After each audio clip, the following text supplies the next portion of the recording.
नमस्कार मित्रों, success with unique के यूट्यूब चैनल पर मैं सत्येंद्र कुमार आप लोगों का स्वागत करता हूं। पिछले वीडियो में मैंने आप लोगों को पढ़ाया था मध्यकालीन भारत में दिल्ही सल्तनत में। उसी के आगे आज हम लोग खिलजी वंश के बारे में पढ़ेंगे। खिलजी वंश का जो कार्यकाल है वह 1290 ईस्वी से लेके 1320 ईस्वी तक है। खिलजी वंश का जो संस्थापक था वह जलालुद्दीन फिरोज खिलजी था। जलालुद्दीन फिरोज खिलजी का जो समय काल है अर्थात कार्यकाल है वह 1290 से लेके 1296 ईस्वी तक है। जलालुद्दीन फिरोज खिलजी जो है यह बलबनी वंश के अंतिम शासक शमसुद्दीन की उमर्स की हत्या करके 13 जून 1290 ईस्वी को अपना राज्य अभिषेक कराता है और खिलजी वंश की स्थापना करता है। तो खिलजी वंश के बारे में आज हम लोग को पढ़ना है और जलालुद्दीन फिरोज खिलजी जो है यह खिलजी वंश की स्थापना किया था। देखेंगे तो खिलजी वंश के जो शासक थे सबसे कम उन लोगों ने ही दिल्ली सल्तनत के अंतर्गत शासन किया हुआ है। अब ये जलालुद्दीन फिरोज खिलजी जो था इसकी उपाधि थी शाइस्ता खां की, और शाइस्ता खां की उपाधि किसने इसे दिया था तो कैकूबाद ने दिया था। एक और फैक्ट आप याद रखेंगे, जलालुद्दीन फिरोज खिलजी 70 वर्ष की आयु में राजा बनता है अर्थात सुल्तान बनता है। आगे फिर देखेंगे तो जब जलालुद्दीन फिरोज खिलजी का राज्याभिषेक होता है तो वह राज्याभिषेक कहाँ होता है ये भी आप जान लीजिए। जलालुद्दीन फिरोज खिलजी का राज्याभिषेक किलोखरी के अपूर्ण किले में हुई थी। साथ ही वह किलोखरी को ही अपनी राजधानी बनाता है, ये भी याद रखेंगे। जलालुद्दीन फिरोज खिलजी दिल्ली सल्तनत के अंतर्गत प्रथम शासक था जिसने हिंदुओं के प्रति उदार दृष्टिकोण अपनाया। नहीं तो इससे पहले के जो शासक थे वे हिंदुओं के प्रति उदार नहीं थे बल्कि क्रूर रहते थे हमेशा। आगे चलें तो जलालुद्दीन फिरोज खिलजी ने अपने बेटी की शादी चंगेज खां के नाती से किया था, इसे भी आप याद रखेंगे। चंगेज खां के नाती का नाम क्या था तो चंगेज खां के नाती का नाम उलूग था। चंगेज खां के बारे में आप पढ़े होंगे कि वह एक बर्बर आक्रमणकारी था। तो कहीं ना कहीं इस वैवाहिक संबंध के द्वारा जलालुद्दीन फिरोज खिलजी चंगेज खां के भारत पर जो आक्रमण होते थे उनसे अपने साम्राज्य की रक्षा करने में सफल हुआ। अर्थात वैवाहिक संबंध स्थापित करके उसने चंगेज खां के आक्रमणों से भारत को सुरक्षित कर दिया। जलालुद्दीन फिरोज खिलजी जो है इसने ईरान के धार्मिक फकीर जो एक थे सीदी मौला उन्हें हाथियों के पैरों तले कुचलवा दिया था। जलालुद्दीन फिरोज खिलजी के भतीजे और दामाद अलाउद्दीन खिलजी ने 1296 ईस्वी में करमानिकपुर इलाहाबाद उत्तर प्रदेश में उसकी हत्या कर दी थी और गद्दी पर बैठ गया था। तो जलालुद्दीन फिरोज खिलजी की हत्या कौन करता है तो उसका भतीजा और उसका दामाद दोनों ही था अलाउद्दीन खिलजी, वह उसकी हत्या करता है। और कहाँ हत्या करता है अलाउद्दीन खिलजी जलालुद्दीन फिरोज खिलजी की तो करमानिकपुर इलाहाबाद में वह है, वर्तमान के उत्तर प्रदेश राज्य के अंतर्गत, वहीं पर हत्या करता है। अब जलालुद्दीन फिरोज खिलजी के कुछ दरबारी कवि थे अथवा दरबारी लेखक थे जो काफ़ी प्रसिद्ध है और यहाँ से इतिहास में सवाल बनते हैं प्रतियोगी परीक्षाओं में। तो याद रखेंगे कि जलालुद्दीन फिरोज खिलजी के जो दरबारी कवि थे उनमें कुतुबुद्दीन अलवी था। कुतुबुद्दीन अलवी, अमीर खुसरो, ख्वाजा जमालुद्दीन और मुईद जर्मी, ये जलालुद्दीन फिरोज खिलजी के दरबारी कवि थे। इसमें कुछ लोग लेखक भी थे। फिर एक बार मैं रिकॉल कर दे रहा हूँ, आप याद कर लें। कुतुबुद्दीन अलवी, अमीर खुसरो, ख्वाजा जमालुद्दीन और मुईद जर्मी, ये सभी जलालुद्दीन फिरोज खिलजी के दरबारी कवि थे। अब देखिए, कई बार परीक्षाओं में सवाल बनता है कि कवि लोगों का नाम दे देगा अथवा लेखक लोगों का नाम दे देगा जो उस समय दरबार में रहते थे शासकों के, और वहाँ से सवाल पूछ लिया जाता है। जैसे इस चैप्टर के संदर्भ में मैं कहूँ तो अमीर खुसरो निम्नलिखित में से किसके समकालीन थे। तो इस तरह के सवाल जब भी आपको मिलेंगे तो आप ये जानिए कि उस शासक के समय में वह यदि कवि अथवा लेखक अथवा इतिहासकार था तो वह उसका समकालीन होगा। अर्थात यहाँ पर अमीर खुसरो जलालुद्दीन फिरोज खिलजी के समकालीन होंगे। तो मेरे ख्याल से अब आपको ये प्रश्न का जो पैटर्न है ये समझ में आ गया होगा।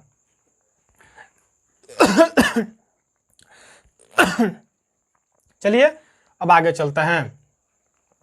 इसके बाद में अलाउद्दीन खिलजी गद्दी पर बैठता है। अलाउद्दीन खिलजी का जो शासनकाल है वह 1296 से 1316 ईस्वी तक है। अलाउद्दीन खिलजी का मूल नाम अली गुरासास्प था। अलाउद्दीन खिलजी की कुछ उपाधियां थी जो मैं आपको बता दे रहा हूं, इसे भी आप याद करेंगे। अलाउद्दीन खिलजी की जो प्रथम उपाधि थी वह अबुल मुजफ्फर सुल्तान अल दुनिया व दीन मुहम्मद शाह खिलजी थी। यह इसकी प्रथम उपाधि है। इसकी दूसरी उपाधि थी यामनी उल खिलाफत नासरी अमीर मुमनिन। ये इसकी दूसरी उपाधि थी। इस दूसरी उपाधि का शाब्दिक अर्थ होता है खलीफा का नाइब। इसकी और एक उपाधि थी द्वितीय सिकंदर अथवा सिकंदर ए सानी। इसके एक और अन्य उपाधि के बारे में हम लोग देखें तो अलाउद्दीन खिलजी को अमीर खुसरो ने अपने एक रचना खजाइन उल फुतूह में विश्व का सुल्तान बताया हुआ है। इसे पृथ्वी के शासकों का सुल्तान, युग का विजेता और जनता का चरवाहा जैसे पदवियों से उस समय विभूषित किया गया है। तो इसे आप याद रखेंगे। हालांकि ये थोड़ा टेढ़ा है, लेकिन आप इसे बार बार वीडियो को देखेंगे और स्मरण करने का प्रयास करेंगे तो ये याद हो जाता है। चलिए एक बार फिर मैं उसके उपाधियों को रिकॉल कर देता हूँ। अलाउद्दीन खिलजी की प्रथम उपाधि थी अबुल मुजफ्फर सुल्तान अल दुनिया व दीन मुहम्मद शाह खिलजी। उसकी दूसरी उपाधि थी यामनी उल खिलाफत नासिरी अमीर मुमनीन अर्थात खलीफा का नाइब। उसकी तीसरी उपाधि थी द्वितीय सिकंदर अथवा सिकंदर ए सानी। आगे फिर चलेंगे तो अमीर खुसरो ने अपनी रचना खजाइन उल फुतूह में अलाउद्दीन खिलजी को विश्व का सुल्तान कहा है।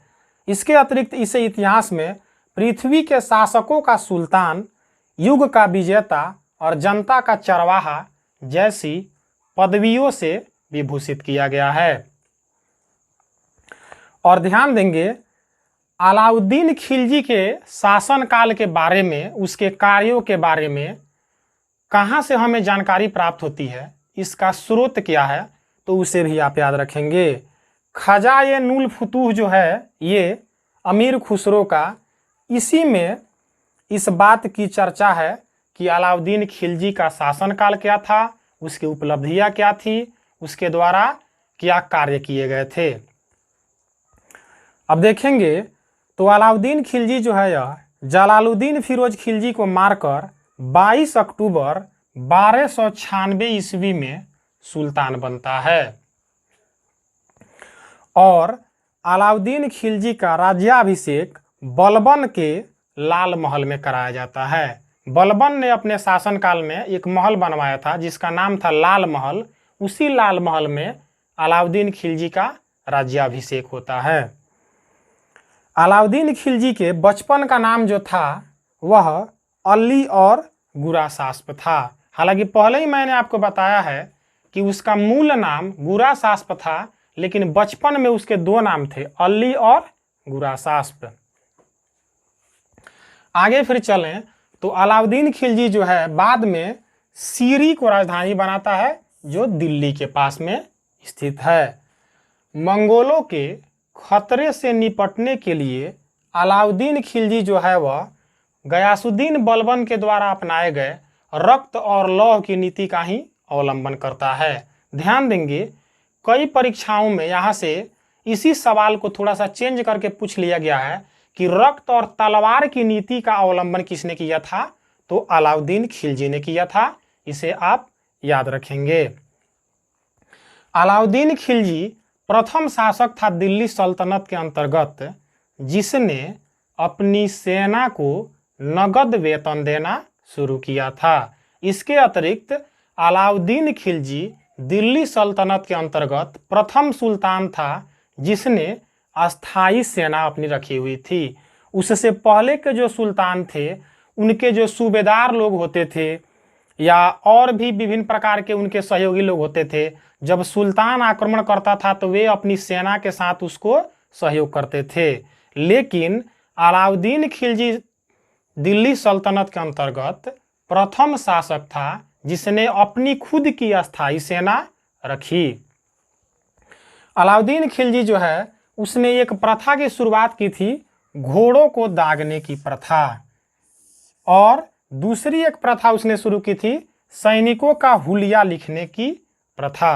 तो अब ये मेरे ख्याल से आपको याद रहेगा कि इतिहास में वह कौन शासक है जिसने घोड़ों को दागने और सैनिकों की हुलिया लिखने की प्रथा का शुरुआत किया था, तो अलाउद्दीन खिलजी ने किया था। अब आपको यहाँ पे मन में ये बात आ रही होगी कि आखिर घोड़ों को दागने की बात क्यों थी, तो देखेंगे तो अलाउद्दीन खिलजी जो है अपनी सेना में अरब अर्थात ईरान साइड के जो घोड़े होते थे उनको वह लेके आता है, क्योंकि अरब प्रदेश के जो घोड़े थे भारतीय घोड़ों की तुलना में वे अधिक शक्तिशाली होते थे और शारीरिक रूप में शरीर का जो स्ट्रक्चर था उसमें वे काफ़ी लंबे चौड़े होते थे। तो इसलिए वह अरब के घोड़ों को यहाँ पे रखता है अपनी सेना में, जो वह स्थायी सेना बनाता है। तो उस समय में चोरी बहुत अधिक होती थी घोड़ों की, क्योंकि सेना में कुछ भ्रष्टाचार होता था और घोड़े को इधर से उधर कर दिया जाता था। तो इस भ्रष्टाचार को रोकने के लिए उसने घोड़ों को दागने की प्रथा की शुरुआत की कि यदि अलाउद्दीन खिलजी की सेना का घोड़ा कहीं दूसरे जगह चोरी कर लिया जाता है तो वह पकड़ में आ जाएगा। इसके अतिरिक्त उसने सैनिकों की हुलिया लिखने की प्रथा की भी शुरुआत कराई हुई थी। अब आप यह भी सोच रहे होंगे कि ऐसा कैसे होता होगा, तो आज आप 21वीं सदी में हैं और हम लोग अभी पढ़ रहे हैं 13वीं और 14वीं सदी के इतिहास को। तो आज से लगभग 700 वर्ष पहले इतना डेवलपमेंट अर्थात विकास नहीं हुआ था, डिजिटल जमाने नहीं थे। तो उस समय की ये समस्याएं थी कि घोड़े को लोग चुरा लेते होंगे अथवा सैनिकों की मिलीभगत से ही वो सब कार्य होते होंगे। तो इसलिए अलाउद्दीन खिलजी घोड़ों को दागने की प्रथा की शुरुआत करता है कि उसके जो अपने घोड़े हैं उनकी एक पहचान के रूप में उनको दाग दिया जाता था। आगे चलें तो अलाउद्दीन खिलजी के शासनकाल की जो सबसे महत्वपूर्ण विशेषता थी वह बाजार नियंत्रण प्रणाली थी, क्योंकि अलाउद्दीन खिलजी बाजार नियंत्रण प्रणाली के लिए बहुत अधिक प्रसिद्ध है। अलाउद्दीन खिलजी ने अपने शासनकाल में बाजार में जो व्यापारी ग्राहकों को जितना कम वस्तु तौल के देते थे अर्थात घटतौली करते थे, उनके शरीर से उतना ही मांस कटवा लेता था। इतना सख्त था अलाउद्दीन खिलजी बाजार नियंत्रण के प्रणाली में। तो मेरे ख्याल से अब आपको याद हो जाएगा कि वह कौन सा दिल्ली सल्तनत का शासक था जो अपने समय में कम वस्तुएं तौल कर देने वाले व्यापारी के शरीर से उतना ही मांस कटवा के निकलवा लेता था। तो अलाउद्दीन खिलजी था। अलाउद्दीन खिलजी ने भू राजस्व की दर को बढ़ाकर 1/2 भाग कर दिया था। इससे पहले के शासक इससे थोड़ा कम भू राजस्व दर लेते थे, लेकिन जब यह शासक आता है तो भू राजस्व के दर को पहले 1/3 होता था।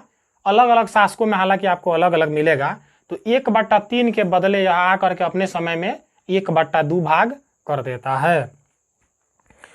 इसके अतिरिक्त अलाउद्दीन खिलजी दिल्ली सल्तनत का प्रथम शासक था जिसने भूमि के वास्तविक उत्पादन पर राजस्व को निर्धारित किया था।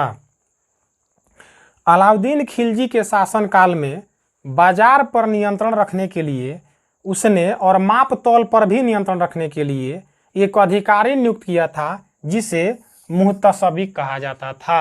याद रखेंगे कि अलाउद्दीन खिलजी के समय में माप तौल पर नजर रखने वाले अधिकारी क्या कहलाते थे? तो मुहतसिब कहलाते थे। अलाउद्दीन खिलजी अपने शासनकाल में खम्स अर्थात लूट के धन को सुल्तान का जो उसमें हिस्सा था उसको 1/4 भाग के स्थान पर 3/4 भाग कर दिया था। मैंने इसके पहले ही आपको बताया है कि उस समय में जब ये लोग किसी राज्य पर चढ़ाई करते थे तो उस राज्य के सारे धन को लूट करके लेके आते थे और लूट का जो धन था उसे अलाउद्दीन खिलजी जो है वह 1/4 के स्थान पर 3/4 कर देता है। इसके अतिरिक्त अलाउद्दीन खिलजी के समय से एक और फैक्ट आपको याद रखना होगा। अलाउद्दीन खिलजी के समय में एक उसका प्रिय पात्र व्यक्ति हुआ करता था मलिक काफूर। यह मलिक काफूर जो है वह एक हिजड़ा था जिसे उसने 1000 दिनार दे करके खरीदा हुआ था। तो यहाँ से जो प्रश्न बनता है वह प्रश्न बनता है कि 1000 दिनारी किसे कहा जाता है? तो 1000 दिनारी मलिक काफूर को कहा जाता है क्योंकि उसे अलाउद्दीन खिलजी ने 1000 दिनार में खरीदा हुआ था।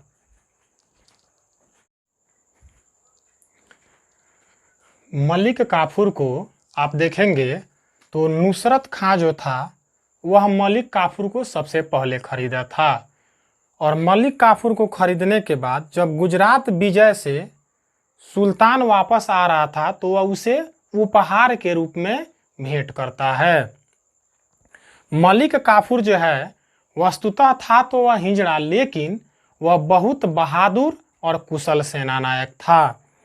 उसके नेतृत्व में खिलजी सेना ने देवगिरी, वारंगल, द्वार समुद्र, मालबार और मथुरा को जीतकर दिल्ली सल्तनत के अधीन मिला दिया था। अलाउद्दीन के द्वारा कुछ भवनों का निर्माण कराया गया था, इसे भी आप याद रखेंगे क्योंकि कई बार परीक्षाओं में यहाँ से सवाल पूछे जाते हैं। तो अलाउद्दीन खिलजी ने 1000 खंभा महल, अलाई दरवाजा और जमैयत खाना मस्जिद का निर्माण कराया था। एक बार फिर से मैं रिकॉल कर दे रहा हूँ। अलाउद्दीन खिलजी ने 1000 खंभा महल, अलाई दरवाजा और जमैयत खाना मस्जिद का निर्माण करवाया था। अलाउद्दीन खिलजी ने गैर मुस्लिमों से जजिया कर तथा मुस्लिमों से जकात कर वसूलने की प्रथा की शुरुआत की थी। अलाउद्दीन खिलजी मध्यकालीन इतिहास का प्रथम शासक था जिसने राशनिंग की व्यवस्था शुरू की थी।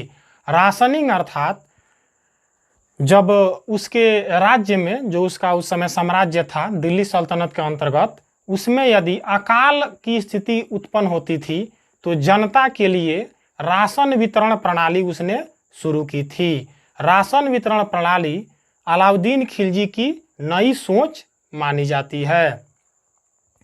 अलाउद्दीन खिलजी मध्यकालीन इतिहास का प्रथम शासक था दिल्ली सल्तनत के अंतर्गत जिसने पहली बार उलेमाओं के नियंत्रण से स्वतंत्र होकर शासन कार्य करना प्रारंभ किया।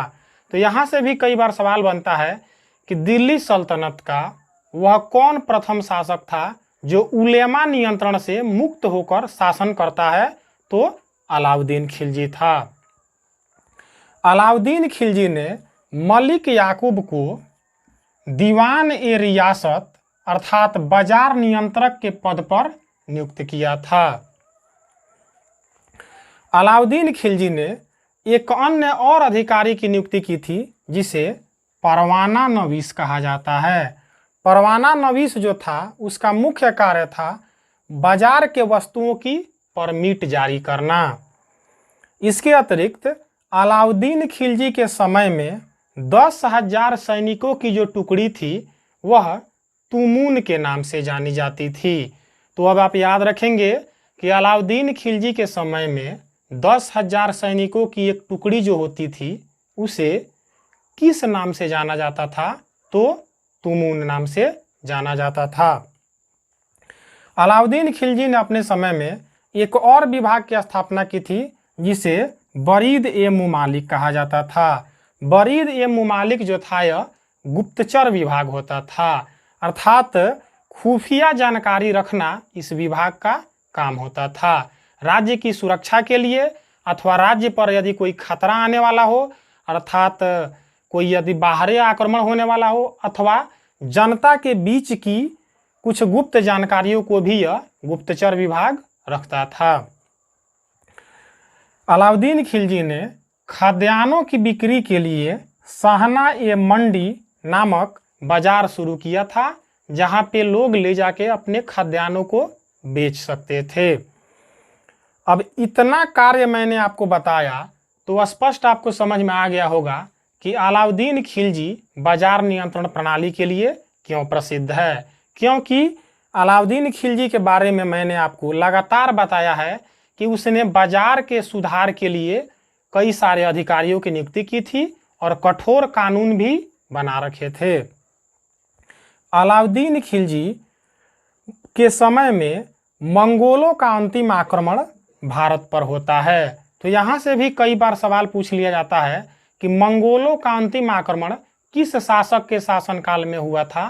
तो अलाउद्दीन खिलजी के शासनकाल में हुआ था, आप याद रखेंगे। अब अलाउद्दीन खिलजी के दरबार की कुछ कृतियां हैं, उसके बारे में भी मैं आपको बता दे रहा हूं। अर्थात अलाउद्दीन खिलजी के दरबार में जो उस समय कवि अथवा लेखक अथवा इतिहासकार रहते थे, उन लोगों ने कौन सी पुस्तकों की रचना की थी ये आप जान लीजिए। तो अलाउद्दीन खिलजी के दरबार में अमीर खुसरो रहते थे, जिन्होंने खजाइनुल फतूह का रचना किया था, और इब्न बतूता इनके दरबार में रहता था, जिसने किताब उल रेहला की रचना किया था। इसके अतिरिक्त एक और विद्वान इनके दरबार में रहते थे, इसामी। इसामी ने फुतूह सलातीन नामक पुस्तक की रचना की थी। अब अलाउद्दीन खिलजी जो है, इसकी मृत्यु 5 जनवरी 1316 ईस्वी को हो जाती है। और क्यों मृत्यु होती है? तो जलोदर रोग से इसकी मृत्यु हो जाती है, अर्थात जल के पीने के कारण पेट में इसकी कोई बीमारी हो जाती है, उसे जलोदर रोग कहा जाता है, उससे इसकी मृत्यु हो जाती है। कई इतिहास की किताबों में यह लिखा गया है कि अलाउद्दीन खिलजी की मृत्यु अतिसार से हो जाती है। तो अतिसार बीमारी जो है यह प्रदूषित अथवा खराब जल पीने के बाद होती है। तो कुल मिला के बात एक ही है, आप उसे जलोदर रोग कहिए अथवा अतिसार रोग कहिए। तो अब क्लियर हो गया होगा। अर्थात अलाउद्दीन खिलजी की मृत्यु 5 जनवरी 1316 ईस्वी को जलोदर रोग अथवा अतिसार रोग से हो जाती है। इसके मृत्यु के बाद इसके 5 से 6 वर्षीय पुत्र शिहाबुद्दीन को गद्दी पर बिठाकर मलिक काफूर सत्ता को अपने हाथ में ले लेता है। मलिक काफूर जो है, यह मैंने पहले ही आपको बताया है कि अलाउद्दीन खिलजी के समय में एक कुशल सेना नायक था, किंतु अलाउद्दीन खिलजी के तीसरे पुत्र ने लगभग 35 दिन बाद कुतुबुद्दीन मुबारक शाह खिलजी उसका नाम था, इसके तीसरे पुत्र का, जिसने मलिक काफूर की हत्या कर दी। तो अब आपको याद रहेगा कि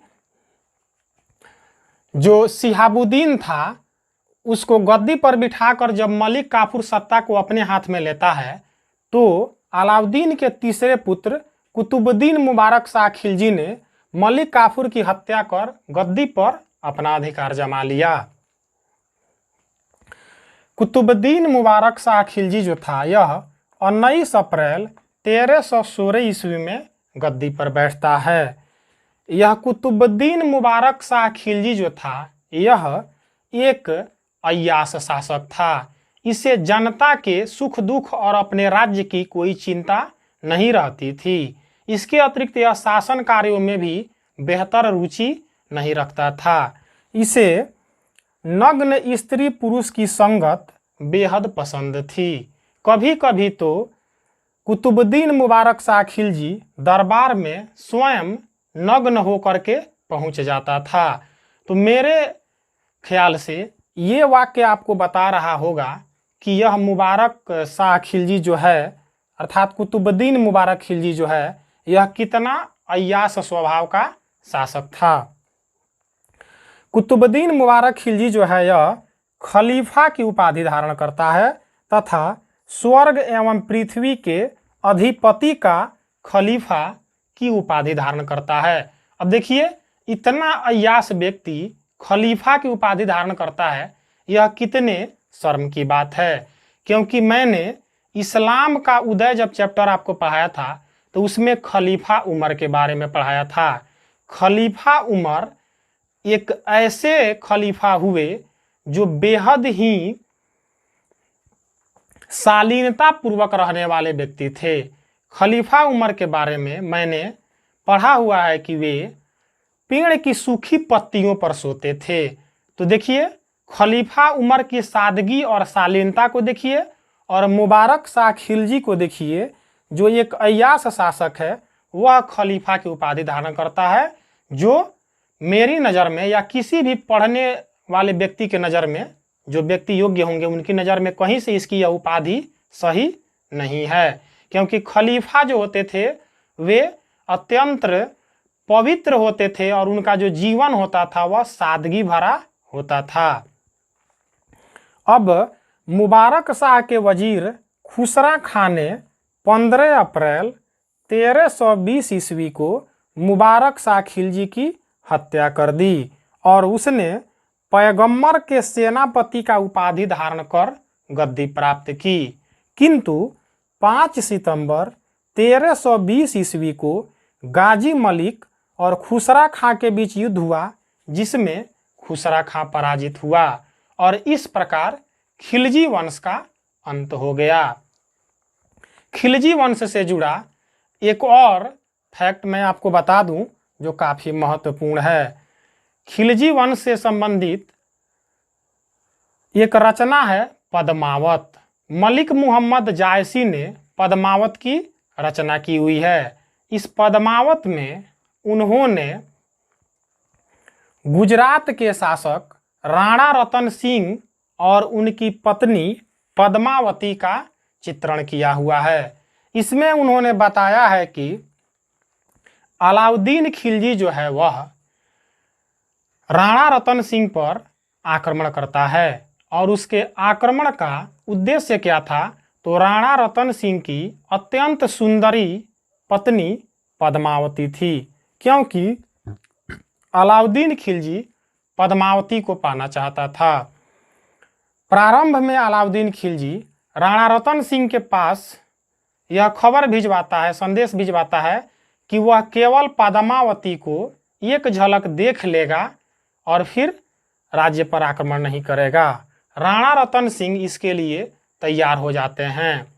एक दर्पण में पद्मावती का प्रतिबिंब हम कहें, चित्र जो होता है, उसे अलाउद्दीन खिलजी को दिखाया जाता है, किंतु उसकी सुंदरता पर अलाउद्दीन खिलजी मोहित हो जाता है और फिर वह गुजरात पर आक्रमण करने की योजना बनाता है। अब इसके लिए राणा रतन सिंह के पास वह संदेश भिजवाता है कि राणा रतन सिंह पद्मावती को उसके पास भिजवा दें। राणा रतन सिंह अपने मंत्रियों और अन्य सहयोगी शासकों से विचार विमर्श करने के बाद यह कहते हैं कि रानी पद्मावती आपके पास भेजी जा रही है, जिसमें उसके साथ 500 पालकी भेजी जा रही है। ये 500 पालकी जो है वह पद्मावती के अंगरक्षक हैं, किंतु उस 500 पालकियों में राणा रतन सिंह के सैनिक थे। राणा रतन सिंह के सैनिक पद्मावती को वहां से अलाउद्दीन खिलजी से छुड़ा करके लेके चले जाते हैं। उसके बाद में राणा रतन सिंह पर अलाउद्दीन खिलजी आक्रमण करता है। इस युद्ध में राणा रतन सिंह बुरी तरह घायल हो जाते हैं और कुछ ही दिनों के बाद उनकी मृत्यु हो जाती है। अलाउद्दीन खिलजी से अपनी रक्षा करने के लिए पद्मावती जो है राणा रतन सिंह की चिता के साथ ही जौहर कर लेती है। तो मेरे ख्याल से अब पद्मावत एक फिल्म भी आई हुई थी, उसके बारे में भी आपको कहीं कुछ आइडिया होगा। तो खैर अब आप मलिक मोहम्मद जायसी की रचना पद्मावत और राणा रतन सिंह, अलाउद्दीन खिलजी और पद्मावती के बीच की जो कहानी है उसे समझ गए होंगे। तो ठीक है दोस्तों, अब आज हमने खिलजी वंश को समाप्त किया। अगले वंश में अब हम लोग तुगलक डायनासिटी के बारे में पढ़ेंगे, यानी कि अगले वीडियो में हम लोग अब तुगलक वंश के बारे में पढ़ेंगे। धन्यवाद।